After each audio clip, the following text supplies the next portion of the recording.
Vu l'image positive de liberté qui reste attachée à la voiture et au fait d'en posséder une, on pourrait s'amuser de ce que ce véhicule soit considéré comme le meilleur moyen de sortir des sentiers battus, car cette expression vient des sentiers damés au rouleau compresseur qui composaient encore, au milieu du XXe siècle, l'essentiel des routes ou voies terrestres européennes.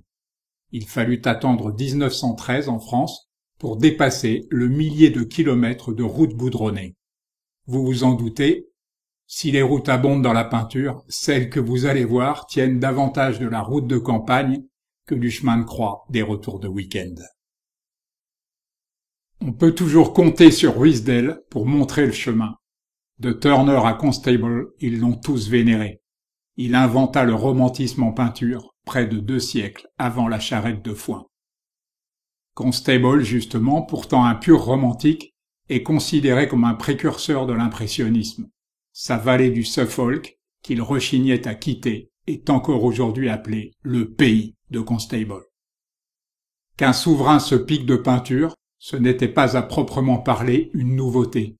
Mais qu'il l'ait fait avec cette grâce et cette sensibilité, vous m'avouerez que ce n'était pas banal. Ce peintre russe injustement oublié fut charretier itinérant et marchand d'icônes ambulant avant de se décider pour la peinture. On peut donc considérer ce tableau comme une sorte d'autoportrait mi-homme, mi-femme. 2 ans avant la première exposition du groupe impressionniste, Camille Pissarro réalise cette œuvre qui en utilise tous les ingrédients, de la lumière jusqu'à ce gel éphémère qui aura fondu dans 1 heure.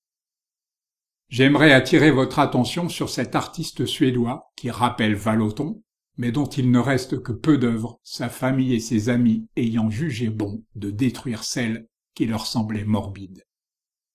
Voilà l'un de mes artistes polonais préférés qui traverse régulièrement mes vidéos. Sa façon de se jouer d'un nombre très limité de tonalités, d'une quasi-monochromie et d'une modernité absolue.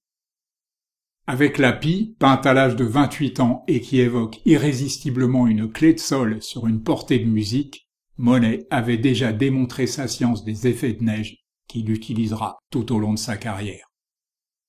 On reconnaît difficilement ici le fondateur de l'orphisme, mot inventé par Apollinaire pour baptiser ce courant dérivé du cubisme.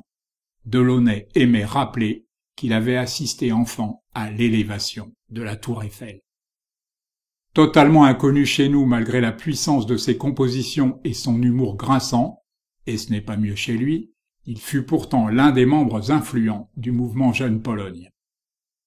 Ce peintre au moins est célèbre dans son pays, à défaut de l'être en France.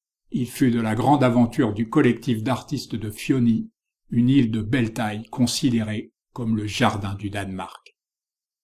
Ça ne manque pas de sel de s'appeler Minero, mais j'aurais bien aimé m'appeler Cachou.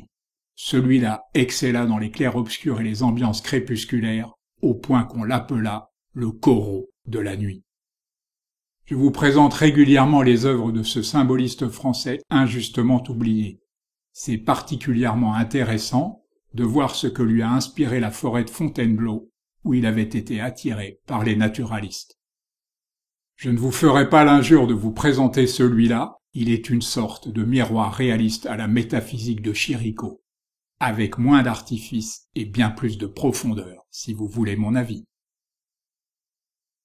La route, c'est la vie, écrivait le poète Jack Kerouac dans un roman d'itinérance qui fut le miroir de toute une génération. Je croyais que la route passait par l'homme et que de là devait déboucher le destin, écrivait de son côté Pablo Neruda. Jeune homme, vous allez simplifier la peinture, avait annoncé Gustave Moreau à son élève Henri Matisse. Ce qu'il fit avec les papiers découpés, mais la route prise par son autre élève Albert Marquet aurait tout autant mérité cette clairvoyante prédiction.